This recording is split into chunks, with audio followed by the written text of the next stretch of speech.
Lesson number 5, a necklace of cherry stones. In the foothills of Nepal, there lived a boy named Tulsi. He had lost his parents, so he lived alone. He had a small hut and a few sheep. Tulsi earned a little money by selling the wool from his sheep. Nepal की तलहटी में एक लड़का रहता था जिसका नाम था तुलसी, और उसके पेरेंट्स नहीं थे, गुजर गए थे, और वो अकेला ही रहता था। और उसकी जो एक स्मॉल हट थी, झोपड़ा था, जो उसका एक छोटा सा, उसमें वो रहता था, और उसके पास कुछ भेड़ थे। और उनकी जो वूल रहती है या ऊन रहती है, उसको बेच के ही वो पैसे कमाता था। भेड़ों की जो ऊन रहती है या बाल रहते हैं, जिससे ऊन बनती है, जिससे हम स्वेटर बनाते हैं या जिससे स्वेटर बने होते हैं, वो बेच के कमाता था। स्वेटर नहीं बेचता था, ऊन बेचता था या वूल बेचता था। A poor old woman lived near Tulsi's house. Her name was Rani. She loved Tulsi like her own son. Tulsi loved her too and always called her Rani Ma. Behind Tulsi's hut there was a cherry tree. Every summer the tree bore lots of cherries. Tulsi picked the ripe cherries to eat, but he did not throw away the stones. एक बूढ़ी औरत रहती थी, गरीब, उसके घर के पास ही रहती थी, जिसका नाम रानी था, और वो तुलसी को अपने बच्चे की तरह, अपने बेटी की तरह प्यार करती थी।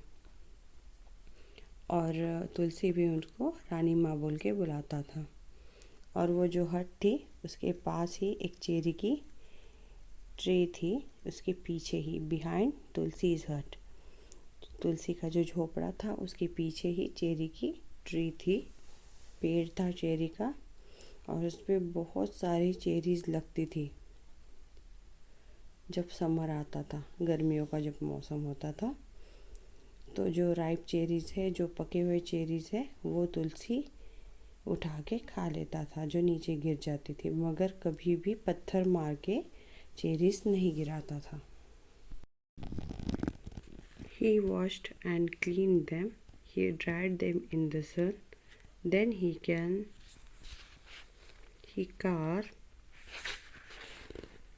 carved each stone so that it looked like a flower.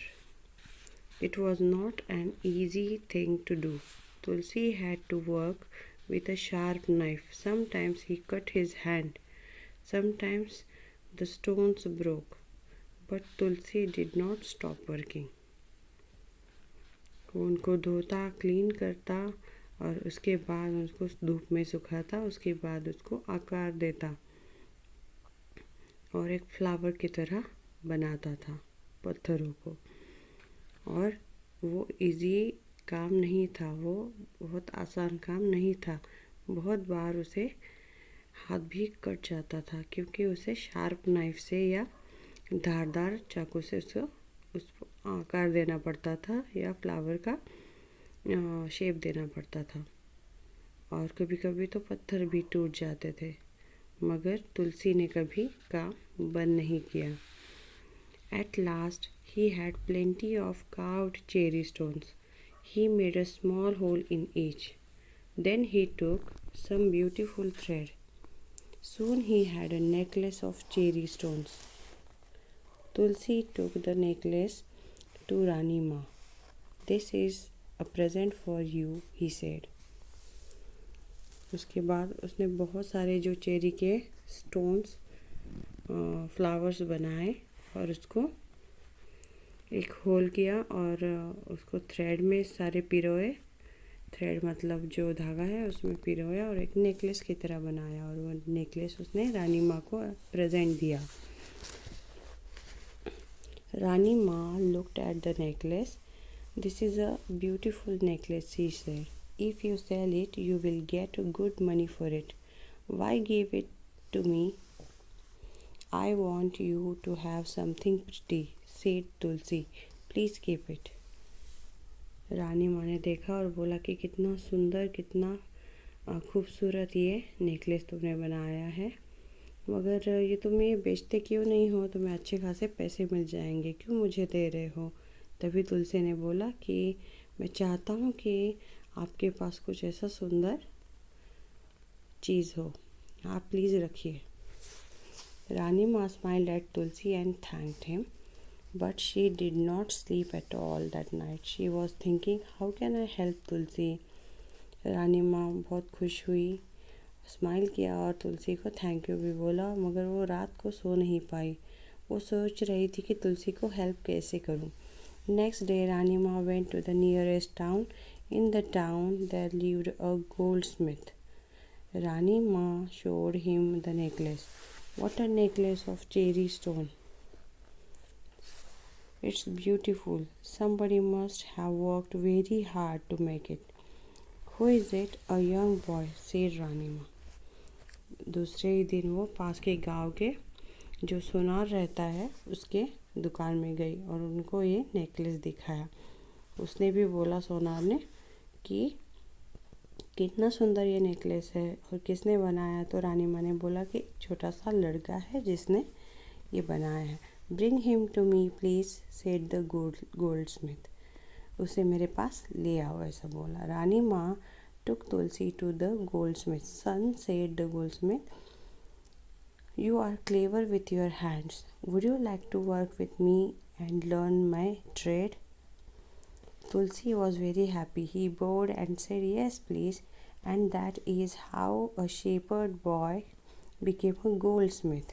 He worked very hard. After a few years, he became a rich and famous goldsmith. But he did not forget who had helped him. He asked old Rani Ma to come live with him and looked after her for as long as she lived.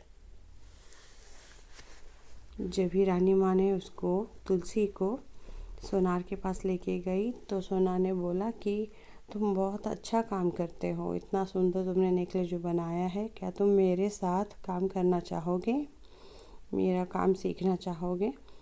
तो तुलसी बहुत खुश हुआ और उसने ऐसे झुक के हाँ बोला. और एक जो शेपर्ड मतलब जो भेड़ बकरियाँ जो पालने वाला है लड़का, वो सोनार बन गया और उसने इतना हार्ड वर्क किया और बहुत सालों बाद वो हार्ड वर्क करते हुए एकदम रिच भी बना. मगर वो भूला नहीं कि उसे मदद किसने की थी. रानी माँ का उसने बहुत ख्याल रखा जब तक वो ज़िंदा थी और वो अपने पास ही उनको रखा था, उनके साथ ही वो रहता था और ख्याल रखता था जब तक वो ज़िंदा थी. बहुत ही सुंदर ये कहानी थी एक शेपर्ड बॉय की जो गोल्डस्मिथ बन गया. शेपर्ड मीन्स मराठी में उसको धनगर बोलते हैं, जो भेड़ बकरियाँ पालते हैं उनको शेपर्ड बोलते हैं. Trade, here a job or a type of work that someone is trained to do. Bore, here if a plant bore flowers or fruit, it produced them. Stone, here a large hard seed inside a piece of fruit. तो ये जो necklace of cherry stones है, इसमें जो वो cherries खाता था तो उसमें जो सीड था उससे वो आकार बनाता था और उससे उसने नेकलेस बनाया था फूलों का. तो यहाँ पे स्टोन्स का मतलब पत्थर नहीं है, वो जो सीड है चेरी के अंदर वो है. इसी के साथ ये चैप्टर ख़त्म होता है. मिलती हूँ अगली वीडियो में. Bye bye.